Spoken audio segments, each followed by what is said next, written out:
இந்த நல்ல நிகழ்ச்சியின் உபயதாரரான திரு ஐயா பிடிஎஸ் பெருமாள் அவர்களுக்கும் மற்றும் அவர் துணைவியாருக்கும் என் நன்றியையும் வணக்கத்தையும் தெரிவித்துக் கொள்கிறேன். இன்று அறிமுகப்படுத்தி வைத்த ஹரிகிருஷ்ணன் ஐயா அவர்களுக்கும் என் நன்றியை தெரிவித்துக் கொள்கிறேன். உங்களுக்கு எல்லாருக்குமே தெரியும், இன்னைக்கு 3வது நாள் திருவிழா. எப்போதுமே பார்த்தீங்கன்னாக்கா மிக சிறப்பாக நடைபெறும்.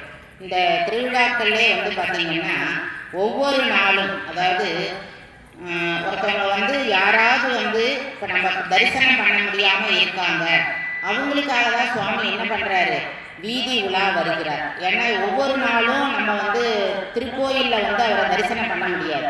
அதுக்காக தான் இந்த திருவிழா காலங்களில் என்ன பண்ணுறாரு, முடியாதவர்களுக்கு, தரிசிக்க முடியாதவர்களுக்கு, அவர்களுக்கெல்லாம் என்ன பண்ணுறாரு, அங்கே தரிசனம் பண்ணுறாரு. இது போல தரிசனம் பண்ணுறதுக்கு வருவதற்கு இப்போ உபயதாரங்கள்லாம் இருக்காங்க பார்த்தீங்களா. இப்போ அண்ணாச்சியை பற்றியோ இல்லை அம்மாவை பற்றியோ சொல்லணும்னா இங்கே உள்ளவங்க எல்லாருக்குமே தெரியும். அதாவது ஒரு நாள் கூட தவறாமல் திருக்கோயில் எம்பெருமான வணங்குறதுல 2 பேரும் பார்த்தீங்கன்னா அப்படி ஒத்துமையாக இருப்பாங்க. நான் பார்த்த வரைக்கும், நான் இங்கே இருக்கிற வரைக்கும் அண்ணாச்சியும் அம்மாவும் பார்த்தீங்கன்னா அப்படி வணங்குவாங்க. என்கிட்ட பார்த்தீங்கன்னா ஒரு சகோதரி எப்படி பழகுவாங்களோ, கிட்டத்தட்ட நாங்கள் 2008 இங்கே வந்தோம், அதுலேருந்து இப்போ வரைக்கும் ஒரு சகோதரி வாஞ்சையோட தான் என் கூட பழகுறாங்க. அது மாதிரி அண்ணாச்சியும் அப்படிதான், எல்லாரு கூடயும் அவ்வளோ அன்போடும் பண்போடும் அப்படி பழகுறாங்க. இப்போ நாங்கள் எங்கேயோ இருக்கிறோம், எங்களுக்கு அவங்க உபயம் கொடுத்து செய்யணும்னு அவசியம் இல்லை. இங்கே நிறைய பேர் இருக்காங்க, நிறைய பேர் பேசுவாங்க. ஆனால் என்ன ஒன்று, அவங்களுக்கு அந்த மாதிரி உபயம் கொடுத்து செய்யும் போது ஒரு தர்ம பலன் அவங்களுக்கு கிடைக்கிறது. அதாவது ஒரு பலன் எதிர்பாராமல், இப்போ நம்ம செய்கிற ஒரு செயல் எந்த பலனையும் எதிர்பாராமல், இப்போ அவங்க செய்கிற அந்த செயல் பார்த்தீங்கன்னா அவங்களுக்கு எந்த பிரதிபலனையும் செய்ய, இப்போ நான் எதுவுமே அவங்களுக்கு செய்ய போகிறதில்லை. ஆனால் இந்த உலகத்தில் அதான் பரார்த்த பூஜை அப்படின்னு சொல்கிறாங்க. இங்கே இப்போ கேட்குறவங்களும் சரி, இல்லை வெளியில் மைக்கில் கேட்குறவங்களுக்கும் சரி, அது என்னது, ஒரு நற்செய்தியாக அவங்களுக்கு போய் சேருகிறது. அப்போ அந்த பரார்த்த பூஜை செய்யும் போது மக்கள் அனைவருக்கும் அது பயன்படுகிறது. எந்த ஒரு சுயநலம் கருதியும் அவங்க எனக்கு உபயம் தரலை, அவங்க எல்லாருக்குமாக தான் அந்த உபயத்தை செய்கிறாங்க. அந்த மாதிரி உள்ளவங்கள்லாம் பார்த்தீங்கன்னா நீண்ட நாள், அதாவது நெடிய ஆயுளோடும் நோயற்ற குணத்தோடும் இருக்கணும் அப்படின்னு நான் எம்பெருமான வேண்டிக் கொள்கிறேன். ஏன்னா இந்த உலகத்தில் பார்த்தீங்கன்னா சுயநலம், அதாவது நமக்கு வேணும், நம்ம பிள்ளைக்கு வேணும், நம்ம குழந்தைங்களுக்கு வேணும், நம்ம சொந்தக்காரங்களுக்கு வேணும், இன்னும் எத்தனை பேர் நம்ம கூட இருக்காங்களோ அவங்களுக்கெல்லாம் சொத்து சேர்க்குறோம் அப்படிங்கிற ஒரு நிலைமை வந்துச்சு. இந்த மாதிரி பொது காரியங்களில் ஈடுபடுறவங்க ரொம்ப குறைஞ்சி போயிட்டாங்க. ஒரு சிலர் தான் இந்த மாதிரி பொது காரியங்களை செய்யணும் அப்படின்னு செய்கிறாங்க. அவங்கள நம்ம என்ன செய்யணும், அவங்களுக்கு மரியாதை கொடுத்து, அவங்களுக்கு மதிப்பு கொடுத்து நம்ம என்ன பண்ணணும், நடந்து கொள்ள வேண்டும். ஏன்னா இந்த மாதிரி பொது காரியங்கள் செய்ய வர்றதுக்கே ரொம்ப எல்லாரும் தயங்குறாங்க. அது மாதிரி வர்றவங்களை நம்ம என்ன பண்ணணும், ஆதரிக்க வேண்டும். ஏன்னா ஒவ்வொரு திருவிழாக்களும் இந்த மாதிரி சிறப்பாக நடக்கணும்னா இந்த மாதிரி உபயதாரர்கள், இப்போ பேச்சுக்கு மட்டும் இல்லை, நீங்கள் எந்த சாமி புரட்டாலும் சரி, இல்லை ஒரு அலங்காரம் நடக்குது, இல்லை ஒரு அபிஷேகம் நடக்குது, அது எல்லாம் சிறப்பாக நடக்குதுன்னா உபயதாரர்களால் தான் நடக்குது. அப்போ அந்த உபயதாரர்கள் மனமும் செய்யறதுனால இப்போ அவங்களுக்கு எந்த ஒரு அபிஷேகம் நடக்குது நம்ம எல்லாம் பார்க்குறோம், அவங்களுக்கு ஏதாவது பலன் இருக்காங்கன்னா இல்லை. ஏன்னா எல்லாரும் அந்த பலனை அனுபவிக்கணும். அப்போ பரார்த்த பூஜை செய்கிற பலனை நமக்கு தருவதனால அந்த மாதிரி உபயதாரர்கள்லாம் என்ன செய்யணும், நம்ம கண்டிப்பாக வணங்க செய்யணும். அப்படி வணக்கத்திற்கு உரியவர்கள் தான் இந்த உபயதாரர்கள். சரி, இப்போ நம்ம தலைப்புக்குள்ளே போவோம். ஊனமுது திருவமுது, இதுதான் தலைப்பு. என்னது ஊனமுது அப்படின்னு பார்த்தீங்கன்னா, ஊனமுதுன்னா இப்போ நம்ம நான்வெஜ் அப்படின்னு சொன்னாதான் எல்லாருக்கும் புரியும். ஏன்னா அசைவ உணவு அப்படிங்கிற பேரே என்னன்னா மறந்து போச்சு எல்லாருக்கும். நீ வெஜ்ஜு சாப்பிடுவியா, நான்வெஜ் சாப்பிடுவியா அப்படின்னு அதுவே ஒரு தமிழ் வார்த்தை மாதிரி கேட்க ஆரம்பிச்சிட்டாங்க. நீ அசைவம் சாப்பிடுவியா, அசைவம்னா என்னன்னு தெரியல எனக்கு, நான்வெஜ்ஜா சாப்பிடுவோம். அப்போ ஒரு தமிழ் வார்த்தையே புரியாத அளவுக்கு அந்த நான்வெஜ் என்ன செஞ்சுட்டு நம்மளை ஆக்கிரமிச்சிருக்கு. இந்த இந்த இப்போ நான் சொல்ல போகிற நம்ம சிந்திக்கிற இந்த இதில் பார்த்தீங்கன்னா ஊனமுது, அதாவது எம்பெருமானுக்கு கொடுக்குற பிரசாதத்தை நான்வெஜ்ஜா என்ன பண்ணியிருக்கிறாராம், ஒருத்தர் படைச்சிருக்கிறார். அவரை பற்றி தான் நம்ம என்ன பண்ண போகிறோம், பார்க்க போகிறோம். ஓரளவுக்கு எல்லாருக்கும் தெரியும், இருந்தாலும் சேக்கிழார் பார்வையில் அவர் எப்படி இருக்கிறார் அப்படிங்கிறத நம்ம சிந்திப்போம். திருச்சிற்றம்பலம். பொத்தப்பிங்கிறது ஒரு ஊர். இதுதான் திருக்காலத்தி, அதாவது ஸ்ரீன்னா சிலந்தி. காலம் அப்படின்னா பாம்பு, அத்தின்னா யானை. இந்த சிலந்தியும் பாம்பும் யானையும் வணங்குனதுனால தான் அதுக்கு பேர் ஸ்ரீகாலத்தி அப்படின்னு பேர். என்னது, கொத்தப்பி அப்படின்னு பேர். இதுல தான் இந்த திருக்காலத்தி கண்ணப்ப நாயனார் பிறந்த ஊரு இதுதான்.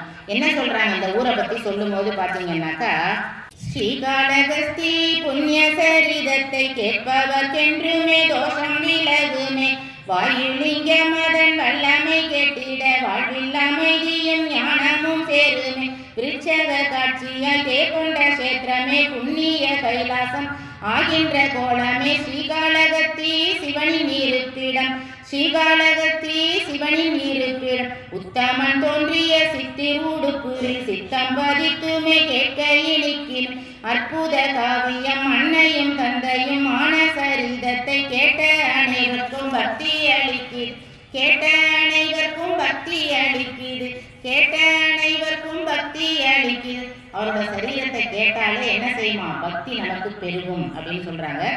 அப்படிப்பட்ட அந்த உடுப்பூர் அந்த கொத்தப்பி ஊர்ல தான் கண்ணப்ப நாயனார் என்ன செய்கிறார், அதாவது அவதரிக்கிறார் அப்படின்னு சொல்றாங்க. உடுப்பூரோட நகரின் தன்மை அப்படின்னா ஒரு அடியார்களுக்கும் பார்த்தீங்கன்னா ஒரு இடத்த சொல்லுவாங்க. இப்போ திருஞான சம்பந்தரை சொல்லும் போது பார்த்தீங்கன்னா அவர் சைவ மரபில் வந்தவர், அதனால அந்த என்ன முழங்குமா அவர் இருக்கிற இடத்துல வேதங்கள் முழங்குமா. ஆனால் இவர் யார் பார்த்தீங்கன்னா வேடர் குலத்தில் பிறந்தவர், அதனால இங்கே என்ன முழங்கும் அப்படின்னு பார்த்தீங்கன்னா காட்டுப்பன்றி, புலி, கரடி, பசு, மான் இதோட சத்தம் தான் எங்க பட்டாலும் கேட்டுக்கிட்டு இருக்குமா. அவர் எப்படி சொல்றாரு பாருங்க, வேல்படை தருகன் வெஞ்சொல் வேட்டுவர் கூட்டம் தோறும் கொல் எரி குத்து. இந்த வேடர் கூட எல்லாம் என்ன வார்த்தை சொல்லுமா, கொள்ளு கொள்ளு, அந்த இதை கொள்ளு, இதை ஈட்டியை எரி, ஏன்னா அவங்களோட வார்த்தைகள் அதுதான். ஏன்னா அவங்க அந்த மாதிரி தொழிலை தான் அவங்க செய்யறாங்க. இந்த யானையை கொள்ளு, இந்த குதிரையை குத்து, இப்படி இந்த மாதிரி கொல் எரி குத்து அப்படிங்கிற வார்த்தைகள் தான் என்ன செய்யறாங்க, நிறைஞ்சி இருக்குது அவர் இருந்த ஊர்ல அப்படின்னு. அடுத்தது கண்ணப்பனாரோட அப்பாவை பத்தி சொல்றார் சேர்க்கிறார் பெருமான். நாகனோட தன்மை உரைத்தல் அப்படின்னு. எப்படின்னா நாகன் எப்படிப்பட்டவன்னா, எலியும் தவளையும் எப்படி ஃப்ரெண்டா இருக்குமோ அந்த மாதிரி தான் நாகனம். ஏன்னா ஒரு காலத்துலயும் எலியும் தவளையும் ஃப்ரெண்டா இருக்க முடியாது. அதாவது என்னன்னா, இப்போ ஒரு எலியும் தவளையும் ஃப்ரெண்டா இருக்குன்னு வச்சுக்கோங்களேன், மேல ஒரு பருந்து வட்டம் விடுது. அப்ப எலி என்ன செய்யும், எங்கேயாவது வலைக்குள்ள போகணும்னு எலி நினைக்கும். அதே தவளை என்ன செய்யும், தண்ணிக்குள்ள போகணும்னு நினைக்கும். எது ஸ்ட்ராங்கா இருக்கோ, சப்போஸ் இந்த தவளை ஸ்ட்ராங்கா இருக்குன்னு வச்சுக்கோங்க, அது தண்ணிக்குள்ள தள்ளி என்ன பண்ணிடும், எலியை கொன்றும். இல்ல இந்த எலி ஸ்ட்ராங்கா இருக்குன்னு வச்சுக்கோங்க, இது வலைக்குள்ள தள்ளி தவளையை கொன்றும். அப்ப அந்த மாதிரி ஒரு நட்பு. இவரும் எப்படிப்பட்டவரா, பெற்றியால் தவமும் செய்தான். அதாவது தவம் முன்னாடி செய்ததுனால அவன் செய்யற தொழில் என்னது, வேட்டுவன் தொழில். எல்லா மிருகங்களையும் கொல்றதுதான் அவனோட தொழில். அப்படி செய்தவன் முன் செய்த தவத்தால், அவன் முன்னாடி செஞ்ச தவத்தினாலதான் என்ன கிடைச்சுதான், அவனுக்கு இப்படி ஒரு அருமையான கண்ணப்ப நாயனாரோட அப்பாவாகிற அவருக்கு ஒரு தவம், அவர் முன்னாடி செஞ்ச தவத்தினாலதான் அந்த அப்பாவாகிற பொருள் அவருக்கு கிடைத்தது அப்படின்னு சொல்றாங்க. நிலத்தியல்பால் நீர் திரிந்தற்று அப்படின்னு சொல்லுவாங்க. அதாவது நிலத்துல எந்த இடத்துல நீர் படுதோ, மழை நீர் படுதுன்னு வச்சுக்கோங்களேன், இப்ப கடல்ல பட்டுச்சுன்னா தண்ணி என்ன ஆகும், உப்பாகும். அதே இது சேத்துல பட்டுச்சுன்னா சேராகும். அதே இது நல்ல குளத்துலயோ இல்ல ஒரு கிணத்துலயோ அந்த தண்ணி ஊதுன்னு வச்சுக்கோங்க, அப்ப நல்ல தண்ணி ஆகும். அப்ப வர்ற தண்ணி ஒண்ணுதான், ஆனா என்ன ஆகுது, சேர்ற இடத்த பொறுத்து. அதே மாதிரிதான் இங்கேயும் நாகன் எப்படிப்பட்டவனா, இவன் நல்லவன் தான், ஆனா என்னது, இவன் வேடவர் குலத்துல பிறந்ததுனால எல்லா மிருகங்களையும் அடிச்சு கொள்ற அந்த கொடுமையான செயலை செய்து வந்தான். ஆனா அவன் முன்னாடி தவம் செய்திருக்கிறான். தவம் செய்ததுனால என்ன ஆகுது, கண்ணப்ப நாயனார் பிறந்தார் அப்படின்னு சொல்றாங்க. அத மாதிரி தத்தை அம்மாவை சொல்றாங்க. தத்தைங்கிறது யாரு, கண்ணப்ப நாயனாரோட அம்மா. அவங்க எப்படிப்பட்டவங்களாம், புலிப்பல்ல தான் தாலி போட்டிருப்பாங்க. அதாவது சிரிச்சா சிங்கமே அப்படியே அதிர்ற மாதிரி இருக்கும். குழந்தைங்க பார்த்தோன்னா பயந்து போகணும். ஏன்னா அவளும் என்ன வேட்டு வச்சு அப்படின்னு சொல்லுவாங்க பார்த்தீங்களா, வேடரோட மனைவி. அப்படிங்கும் போது அவளும் என்ன செய்வா, பார்க்கறதுக்கே கொஞ்சம் பயங்கரமா தான். இப்போ வேட்டையாடுறவங்க எல்லாம் பார்த்தோம்னா என்ன செய்வாங்க, அந்த கொடூர குணம் மனதிலையும் இருக்கும். இப்போ நீங்க உதாரணமா பார்த்தீங்கன்னா, சாதாரணமா ஒரு பூ கட்டுறவங்களை பார்க்குறோம்னு வச்சுக்கோங்களேன், அவங்க முகம் சாந்தமா இருக்கும். அதே இது ஒரு விலங்க ஒரு ஆடையோ மாடையோ வெட்டுறாங்கன்னு வச்சுக்கோங்க, அப்ப நம்ம பூ கட்டுற மாதிரி மெதுமா வெட்டுவாங்களா? இல்ல வேகமா என்ன பண்ணுவாங்க, அப்படியே அடிச்சு வெட்டணுங்கிற அந்த கொடூரமான இது என்ன ஆகும், முகத்திலே பிரதிபலிக்கும். அதே மாதிரிதான் இவங்க வேட்டு வச்சியும் வேடனாக இருக்கிறதுனால இவங்க ரெண்டு பேருமே எப்படி இருக்காங்களா, பார்க்கறதுக்கே பயங்கரமா தான் இருக்காங்க. அந்த மாதிரி ஒரு உருவத்தை கொண்டிருக்கிறார்கள் அப்படின்னு. திண்ணன் பிறக்கிறானா, அதாவது திண்ணன் பிறக்கும் போது எல்லாரும் ஒரு திருவிழா மாதிரி கொண்டாடுறாங்களாம். சீராளன், அதாவது திருஞான சம்பந்தர் இருக்கா பார்த்தீங்களா, அவங்க எல்லாம் பிறக்கும் போது என்ன பண்றாங்க, சீராளன் திருஞான சம்பந்தர் இவங்க எல்லாம் பிறக்கும்போது நெய்யாடல் அப்படின்னு சொல்லிட்டு 12 நாட்களுக்கு நெய் சோறு இட்டு எல்லாருக்கும் ஊருக்கு எல்லாரும் போட்டாங்களாம். அந்த மாதிரி சிறப்பா அதை செஞ்சாங்களாம். அதே போலதான் இங்க திண்ணனி என்ன பண்றாங்களாம், அண்ணலை கையில் ஏந்துதற்கு அருமையால் உரிமை பேரும் திண்ணனென்றியம்பும் என்ன தின்சிலை வேடர் ஆர்த்தார். எல்லாரும் என்ன சொன்னாங்க, பிறக்கும் போதே பயங்கர குண்டம், அப்படி தூக்கவே முடியாத மாதிரி இருந்தாங்க. அதனால சரி என்ன பேர் வைக்கலாம் அப்படின்னு எல்லாரும் முடிவு பண்றாங்க. திண்ணன் அப்படின்னு பேர் வைக்கலாம், ஏன்னா திண்ணுன்னு இருக்கிறான் அப்படின்னு சொல்லி திண்ணன்னு பேர் வைக்கிறாங்க. அவரோட குழந்தை பருவம் எப்படி இருக்கு பாருங்க. சேக்கிழார் பெருமான் குழந்தை பருவத்தை ரொம்ப அழகா நமக்கு வர்ணிக்கிறார். என்ன காட்டுறாருங்க, புலிநகம் சுட்டி புலிப்பல் பொன்கயிற்றில் கட்டி மாலை யானை தந்த தண்டை மாணிக்க காதனை தெருவில் நாயை இழுத்தும் மண்ணில் கட்டும் வீட்டை களைத்தும் குறும்புகள் செய்தும் அப்படிங்கிறார். அதாவது என்னன்னா, விளையாடுறதுக்கு இப்ப நம்ம குழந்தைங்க எல்லாம் என்ன செய்யும், அந்த காலத்துல சொப்பு சாமான் வச்சு விளையாண்டாங்க. ஆனா இப்ப உள்ள பசங்க எல்லாம் சொப்பு சாமான் எல்லாம் வச்சு விளையாட மாட்டாங்க. ஆம்பளை பசங்கன்னா துப்பாக்கி வச்சுக்கிறாங்க, பொம்பளை பசங்கன்னா இந்த கேரம் போர்டு அந்த மாதிரி எல்லாம் விளையாடுறாங்க. அப்ப விளையாட்டு பொருளே மாறி போகுது. இவன் என்ன விளையாடுறானா, புலி, யானை குட்டி, சிங்கக்குட்டி, நாய்க்குட்டி, அந்த மாதிரி அந்த குட்டிகளை தான் என்ன பண்றானா பிடிச்சி இழுத்து அதை தரவரன்னு வீட்டுக்கு இழுத்துட்டு வர்றது, வெளியில விரட்டுறது, அந்த மாதிரி அந்த குட்டிகளை என்ன பண்றான், துன்புறுத்துகிறான் அப்படின்னு சொல்றாங்க. இன்னொன்னு என்னன்னா, அவங்களோட அப்பாவும் அம்மாவுமே வேடனும் வேட்டு வச்சுமா இருக்கிறதுனால இவனுக்கு விளையாட்டு சாமானு எதை கொண்டாந்து கொடுப்பாங்களாம், ஒரு சிங்கக்குட்டியை பிடிச்சி கொண்டாந்து கொடுப்பாங்களாம், ஒரு கரடி குட்டியை பிடிச்சி கொண்டாந்து கொடுப்பாங்க. அவங்களுமே என்ன பண்றாங்க, விலங்குகளோட இருக்கிறதுனால இதெல்லாம் அவனும் பழகணும் அப்படிங்கிறதுனால என்ன பண்றாங்க, இந்த ஆக்ரோஷமான இந்த ஆபத்துகள் விளக்குகின்ற இந்த குட்டிகளை தான் என்ன பண்றாங்க, விளையாட்டு சாமான கொடுக்குறாங்க. அவனும் என்ன பண்றான், பல குறும்புகள் செய்வானா. சின்ன பெண்கள்லாம் என்ன செய்வாங்களா, மணல்ல வீடு கட்டி வச்சிருப்பாங்களாம், அதை போய் என்ன பண்ணுவானா, குழைச்சிட்டு வந்துடுவானா, எல்லாத்தையும் உடச்சு போட்டு வந்துடுவானா. அந்த மாதிரி அந்த சின்ன குட்டிகளை என்ன செய்யணும், தரன்னு இழுத்துட்டு வருவானா, அப்புறம் விரட்டி விடுவானா. இந்த மாதிரி நிறைய குறும்புகள்லாம் செஞ்சு 5 வருஷம் முடிஞ்சிருதான். 5 வருஷம் முடிஞ்ச உடனே வேடுவர்களுக்கே உரிய வில் பயிற்சி கொடுக்குறாங்களாம். எப்படி கொடுக்குறாங்க பாருங்க, மலைபடு மணியும் பொன்னும் தரளமும் வரியும் தோளும் கொலைபுரி களிற்று கோடும் பீலியின் குவையும் தேனும் தொலைவில் நல் நரவும் ஊனும் பழங்களும் கிழங்கும் துன்ற சிலைபயில் வேடர் கொண்டு திசைத்தோறும் நெருங்க வந்தார். அதாவது விளையாடும் போதும் வில் பயிற்சி கொடுக்கும் போதும் நவரத்னங்கள், பொன்கள், அதே மாதிரி மாலைகள் அதெல்லாம் என்ன செய்யறாங்களாம், அவனுக்கு சீர்வரிசையா கொண்டாந்து கொடுக்குறாங்க. அதே மாதிரி புலி குட்டியை கொண்டாந்து கொடுக்குறாங்களாம், புலியோட தோலை கொண்டு கொடுக்குறாங்களாம். அதுக்கப்புறம் பார்த்தீங்கன்னா கொம்பு, யானை தந்தம் சொல்றோம் பார்த்தீங்களா, அதை கொண்டு கொடுக்குறாங்க. இது இல்லாம மது, நரவம்னா மது, மது குடமா கொண்டு கொடுக்குறாங்க. ஏன்னா வேடுவர்களே என்ன செய்வாங்கன்னா, இந்த மாதிரி மிருகங்களை கொல்றது ஒரு வகை, இன்னொன்று என்ன சொல்லுவாங்க, அதாவது ஆண்கள் பெண்கள் எல்லாருமே மது அருந்துவார்கள். அப்ப என்ன செய்வாங்களாம், அந்த பரிசு பொருளா அவனுக்கு மது குடங்கள் கொண்டு தர்றாங்க. மது குடங்கள் மட்டும் இல்லாம பழங்கள், கிழங்குகள், அந்த மாதிரி எல்லாமே அவனோட பயிற்சி அளிக்கிறதுக்கு முன்னாடி எல்லாரும் கொண்டு கொடுக்குறாங்க. அப்புறம் அந்த வில்லுக்கு காப்பு செய்யறாங்க. இப்ப சாதாரணமா ஒரு வேடன் வீட்டுல ஒரு குழந்தை பிறந்ததுன்னா அந்த காப்பு செய்வாங்களா அப்படின்னா அப்படி எல்லாம் இருக்காங்க. ஆனா இந்த கண்ணப்ப நாயனாருக்கு மட்டும், அதாவது இந்த திண்ணனுக்கு மட்டும் வில்லுக்கு காப்பு செய்யறாங்க. ஏன் செய்யறாங்கன்னு சேக்கிழார் பெருமான் முன்னாடியே சொல்றார். பின்னாடி வர்றதுக்காக என்ன சொல்றார், அந்த வில்ல வச்சுதான் இறைவனை அடையறதுக்கு ஒரு வழி வருது இல்லையா கண்ணப்ப நாயனாருக்கு.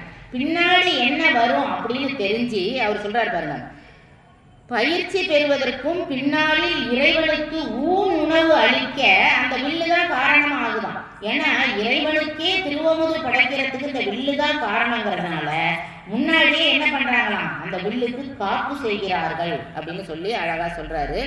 அதாவது முப்புறம் எரிந்த வில்லாக இருந்தால் கூட திண்ணனாருக்கு கொடுக்கப்பட்ட வில்லு அப்படிங்கிறதுனால என்ன செய்யறாங்க, காப்பு செய்யறாங்க அப்படின்னு சொல்றாங்க. அதுக்கப்புறம் பாத்தீங்கன்னா பயிற்சி தொழில வந்து ஒரு விழாவா செய்யறாங்களாம். என்ன செய்யறாங்க பாருங்க, நெல்லரிசி, புல்லரிசி, திணையரிசி, மூங்கில் அரிசி, ஊன், கிழங்கு இதெல்லாம் வந்து என்ன செய்யறாங்களாம், எல்லாரும் வந்து கொண்டு வந்து கொடுக்குறாங்களாம், எல்லாரும் சாப்பிட்றாங்களாம். இப்போ நம்ம விருந்து வைக்கிறோம் பார்த்தீங்களா, இப்போ நான்வெஜ்ஜாக இருந்தாலும் சரி, வெஜிடேரியனாக இருந்தாலும் சரி, வடை பாயசமா எல்லாருக்கும் வச்சு நம்ம விருந்து வைப்போம். அதே மாதிரி நான்வெஜ்ஜாக இருந்தாலும் சரி, மீன் அது இதுன்னு எல்லாமே என்னென்ன அசைவமோ அதெல்லாம் செஞ்சு விருந்து வைப்போம் பார்த்தீங்களா. அந்த மாதிரி இந்த வேடர் குலத்துலையும் என்ன பண்ணுறாங்கன்னா விருந்து வைக்கிறாங்களாம். அவங்களுக்கு வந்து என்ன ஆகுதுன்னா இந்த நெல்லரிசி, புல்லரிசி, திணையரிசி இதெல்லாம் வந்து ரொம்ப முக்கியமானது. அதனால அதெல்லாம் என்ன பண்றாங்க, அதெல்லாம் கொண்டு வந்து திருவிழா கோலமாக சமைத்து சாப்பிடுகிறாங்க. இது இல்லாம தேன், திணைமாவு, மாமிசம், மது இது எல்லாத்தையுமே ஆண்களும் பெண்களும் சாப்பிட்றாங்களாம். சாப்பிட்டுட்டு எல்லாரும் என்ன பண்றாங்களாம், அப்படியே ஆட்டம் ஆடுறாங்களாம். அப்படி குதிச்சு சந்தோஷமா மதுவெல்லாம் குடிச்சிட்டு அப்படியே ஆடி பாடி என்ன பண்றாங்களாம், அந்த பயிற்சி அவன் பயிற்சி பண்றதுக்கு அந்த திருவிழாவா என்ன பண்றாங்க, கொண்டாடிட்டு இருக்காங்க அப்படின்னு சொன்னாங்க. குறிஞ்சி பறையும் ஊதுகொம்பும் உடுக்கைகளும் துளைகளும் மூங்கில் குழலும் கொட்டி கொண்டாடினார்கள். அப்ப என்ன செய்யறாங்க, குழல் ஊதுறாங்க. இப்ப பஞ்சவாத்தியம் சொல்றோம் பார்த்தீங்களா, நம்ம சொல்றது வந்து பஞ்சவாத்தியம். ஆனா பார்த்தீங்கன்னா 25 வாத்தியங்கள் இருக்கு. அது என்ன பேருன்னு கூட நமக்கு தெரியல. இருந்தாலும் வந்து அந்த பஞ்சவாத்தியத்தை மட்டும் நம்ம என்ன பண்றோம், கொஞ்சம் முக்கியமா பிடிச்சிக்கிட்டு அதை மட்டும் இப்ப நம்ம வந்து ஊதிக்கிட்டு அதை நம்ம வந்து திருவிழாக்கள்லாம் அதை பயன்படுத்துறோம். அந்த மாதிரி நிறைய ஊது குழல்கள், அதாவது கொம்புகள் அதெல்லாம் வச்சு என்ன பண்றாங்களாம், எல்லாரும் ஊதி ஆடி கொண்டாட்டமா பெண்கள்லாம் என்ன பண்றாங்க, மாமிசம் சாப்பிட்டு மது குடிச்சு எல்லாரும் ரொம்ப ஜாலியா இருப்பாங்க அப்படின்னு சொல்லுவாங்க. அது மாதிரி ஜாலியா இருப்பாங்க எல்லாரும். கொன்றவர் வரி கொண்டாட கொடுச்சியர் துறைங்கையாட துன்றிய மகிழ்ச்சியோடும் சூரர மகளிராட வென்றிவில் விழாவினோடும் விருப்புடை 7ஆம் நாளாம் அன்று இரு மடங்கை செய்கை அழகுற அமைந்த பின்றை. அதாவது என்ன பண்ணணும், அதாவது பெண்கள்லாம் ஒரு பக்கம் ஆடுறாங்க, அந்த கொடிச்சியர் அவங்கெல்லாம் வந்து ஆடுற பெண்கள்லாம் வந்து ஆட்டம், அதாவது அழகு குத்திக்கிட்டு ஆட்டம் போடுறாங்களாம் ரொம்ப மகிழ்ச்சியோட. சூரர மகளிர், அதாவது தெய்வ பெண்கள்லாம் எப்படி ஆடுவாங்களோ அந்த மாதிரி இவங்கெல்லாம் என்ன பண்றாங்களாம், ஆடிட்டு இருக்காங்க அப்படின்னு அழகா சொல்றாரு. அப்புறம் இது முடிஞ்ச உடனே இந்த ஆட்டம் பாட்டம் இதெல்லாம் முடியுது. அவருக்கு வில் பயிற்சி கொடுக்குறாங்க. அவரும் சிறப்பா என்ன பண்றாரு, வில் பயிற்சியை ஏத்துக்கிறாரு. இப்ப இதுல வந்து பாத்தீங்கன்னாக்கா திண்ணனாரோட அப்பாவுக்கு வந்து மூப்பு காரணம், அதாவது ரொம்ப வயசாயிடுச்சு. அப்ப மக்கள்லாம் என்ன பண்றாங்க, இவங்க வாழுறது எது, காட்டுக்குள்ளதான் வாழுறாங்க. இவங்க வாழுற இடம் ஒரு தனி பகுதியா இருக்கும். அப்ப தனிப்பகுதியா இருந்தா கூட என்ன செய்யுமா, இரவுல வந்து புலி சிங்கம்லாம் வருமா. அப்ப இந்த வேடர் தலைவன் தான் என்ன செய்யணுமா, அந்த புலி சிங்கத்தெல்லாம் விரட்டி விடணும். அந்த மாதிரி நல்ல திண்ணுன்னு இருக்கிற ஆட்களை தான் என்ன பண்ணுவாங்களாம், வேடர் தலைவனா கலந்தெடுப்பாங்க. அதனாலதான் திண்ணனோட அப்பாவை இதுவரைக்கும் வேடர் தலைவனா வச்சிருந்தாங்க. இப்ப இவருக்கு வயதாகி போய்விட்டது. அதனால இவர் என்ன பண்றாரு, இவரால வந்து அந்த விலங்குகளை விரட்டுறதுக்கோ ஓடி போய் அதை விரட்டி விடுவதற்கோ இவரால முடியல. அப்ப இவர் என்ன சொல்றாரு, என்னால வந்து என்ன பண்ண முடியல, விரட்ட முடியல. அதனால இப்ப இதுக்கு அப்புறம் வந்து என்னன்னா என்னோட பையனை நான் வந்து இதுல அமர்த்துறேன், அதுல உங்களுக்கு எல்லாம் வந்து சம்மதமா அப்படின்னு கேட்கிறாரு. அதாவது இப்ப நீங்க நம்ம உலகத்திலேயே நம்ம பார்த்தோம்னா ஒரு ஏதாவது ஒரு பணி செய்யறாங்கன்னு வச்சுக்கோங்களேன். அந்த பணி வந்து அப்பா செய்யறாங்கன்னா அதுக்கு அடுத்தது பையன், அதுக்கு அடுத்தது அவங்க பையன், அதுக்கு அடுத்தது அவங்க பையன், அந்த மாதிரி வரிசையா இருக்கும். இப்ப தர்மகர்த்தா அந்த மாதிரி ஒரு பண்ணு. அது போலதான் இங்கேயும் என்ன பண்றாங்க, திண்ணனோட அப்பாவை வந்து என்ன பண்றாங்க, வேடர் தலைவனா வச்சிருக்காங்க. அவருக்கு உடம்பு முடியலன்னு சொல்லிட்டு திண்ணனார தேர்ந்தெடுக்கணும். ஆனா அவரு வந்து இந்த மாதிரி என் பையன், அது நான் என்னோட காலம் முடிஞ்சுட்டு அதுக்கு என் பையனை போட்டுக்கோங்க, என் பையன் தான் இன்னும் தலைவரா இருப்பான்லாம் சொல்லலைங்க. என்ன சொல்றாராம், நீங்க எல்லாம் ஒத்துக்கொண்டீர்களானால் என்னோட பையனை நான் என்ன செய்வேன், வேடர் தலைவனா ஆக்குவேன் அப்படின்னு. அது மட்டும் இல்லாம இன்னொன்னு என்ன சொல்றாங்க, இந்த வேடர் தலைவனா ஆகிறதுக்கு குறி சொல்லணும். அதாவது கொன்றைய கூத்து அப்படின்னு சொல்றாங்க, அந்த தேவராட்டி அப்படின்னு சொல்றாங்க. அந்த தேவராட்டி என்ன பண்ணுவாளாம், சோழி போட்டு பார்ப்பாளாம். அவ சோழி போட்டு பார்த்து இந்த பையனை வேற தலைவனா தேர்ந்தெடுக்கலாம் அப்படின்னு. அதே மாதிரி கூத்தாடி, இப்போ நம்ம கோயிலெல்லாம் வந்து பார்த்தீங்கன்னா சில பேர் சாமி ஆடுவாங்க பார்த்துருக்கீங்களா? அப்போ சாமி ஆடும்போது சில குறிகள் சொல்லுவாங்க, நம்ம போய் கேட்டா. அது போல சாமி ஆடி கேட்பாங்களாம். கேட்டோம்னா யார் அதை மாதிரி தலைவனா போடலாம், இந்த திண்ணனை தலைவனா போடலாமா அப்படின்னு சொல்றாங்க. மாதொரு தெய்வம் கொண்டீர் அத்தெய்வமாகி அங்கே மாதொரு பாகனார் வருவார். அதாவது எந்த தெய்வத்தை வணங்கினாலும் சிவபெருமான் தான் வருவார். இங்கேயும் அவங்க என்ன செய்யறாங்க, தேவராட்டி எல்லாம் என்ன செய்யறாங்களா, அந்த மாதிரி சிவபெருமானை வணங்கி இந்த பையனை இந்த மாதிரி வேடர் தலைவனா போடலாமா அப்படின்னு சொல்லி கேட்கிறாங்களாம். தேவராட்டி ஆசி கூற அப்ப என்ன பண்றாங்க, அவ ஆசி சொல்றாளாம். சொன்ன சோழி போட்டு பாக்குறாங்களாம். அத மாதிரி அந்த குறவை பெண்கள் அவங்க எல்லாம் என்ன பண்றாங்க, கூத்தாடுறாங்க. கூத்தாடி கேட்கிறாங்களாம், இந்த பையனை வந்து நம்ம என்ன பண்ணணும், வேட தலைவனா சேர்த்துக்கலாமா அப்படின்னு. உடனே அவங்க என்ன பண்றாங்க, இதெல்லாம் அந்த அந்த விழாக்களுக்குள்ள ஏற்பாடெல்லாம் செஞ்சு முடிச்ச பிறகு சரி இந்த திண்ணனை நம்ம என்ன செய்யலாம், வேட தலைவனா தேர்ந்தெடுக்கலாம். இனிமே இந்த புலியோ சிங்கமோ வரணும்னா யார் போகணும், இந்த திண்ணன் தான் போகணும் அப்படின்னு சொல்லி முடிவெடுத்து என்ன பண்றாங்க, வேடர் தலைவனா சேர்த்து விடுறாங்க அவங்க. இது மட்டும் இல்லாம அவனோட ஃப்ரெண்டு இருப்பாங்க பார்த்தீங்களா, சொன்னா அவனோட ஃப்ரெண்டையும் என்ன பண்றாங்க, அவனையும் வந்து இவன் கூட சேர்த்து அனுப்புறாங்க. தனியா போக வேண்டாம் அப்படின்னு காட்டுக்கு போயிட்டு அதாவது விலங்குகளை கொன்று வர வேண்டும் அப்படின்னு தேவராட்டி எல்லாம் ஆசி கூறி அனுப்பிச்சு வைக்கிறாங்க. எப்படி பாருங்க, கோடு முன்பொழிக்கவும் குறுங்க நாளி ஆகுளம் மாடு சென்றி செப்பவும் மருது பொம்பை கொட்டவும் சேடு திரண்ட கைவிழி சிறந்த ஓசை கேட்கவும் காடு கொண்டு எழுந்த வேடு கைவளைத்து சென்றது. இப்படி அவங்க போகும்போது திண்ணன் ஃபர்ஸ்ட் போறான், பின்னாடியே வீரர்கள் மாதிரி அவனோட நண்பர்கள் எல்லாம் போறாங்க. அப்ப என்ன செய்யுது அப்படின்னா, அந்த கொம்பு இருக்கு பார்த்தீங்களா, இவனோட ஃப்ரெண்டு வந்து பார்த்தீங்கன்னா காடன் நாணன், இந்த ரெண்டு பேர் தான் ரொம்ப இவனுக்கு ஃப்ரெண்டு. இவங்கெல்லாம் சேர்ந்து போறாங்க. போகும்போது கொம்பு ஊதுறாங்களாம், அதை மாதிரி பறை அடிக்கிறாங்களாம். அதெல்லாம் அடிச்சுக்கிட்டே என்ன பண்றாங்களாம், அந்த காட்டுக்குள்ள போறாங்க எல்லாரும். அப்படி எல்லாரும் போறாங்க. போகும்போது என்ன பண்றாங்க, ஏனமோடு மாநிலங்கள் என்புதின் கலைக்குளம் காணமேதி யானை வெம்புலி கணங்கள் காண்பரை ஆனமோ அநேகமோ கொட்டு கொட்டு கொட்டெழுந்து பாயுமுன் சேனர் வேடம் மேலமர்ந்து சீரி அம்பில் நூறினர். இப்படி இவங்க எல்லாம் இந்த பறை இந்த ஊதுகொம்பு இதெல்லாம் வச்சுக்கிட்டு இவங்க சத்தம் போட்டுட்டு போகும்போது விலங்குகள்லாம் என்ன செய்தான், எல்லாம் பகலுக்குள்ள அப்படியே அமைதியா படுத்திருக்கும் பார்த்தீங்களா, அங்கங்க ஓடிக்கிட்டு இருக்கும். இந்த சத்தத்தை கேட்டவுடனே ஏதோ என்னதான் இருந்தாலும் விலங்குகள் இல்லை, சத்தம் கேட்டோன்னா பயந்தடிச்சு ஓடுமா. அப்போ இவங்க என்ன பண்ணுவாங்களாம், எந்த விலங்குகள்லாம் ஓடுதோ அதை வந்து அம்பு எய்தி என்ன பண்ணுவாங்களாம், கொன்றுவாங்க அப்படின்னு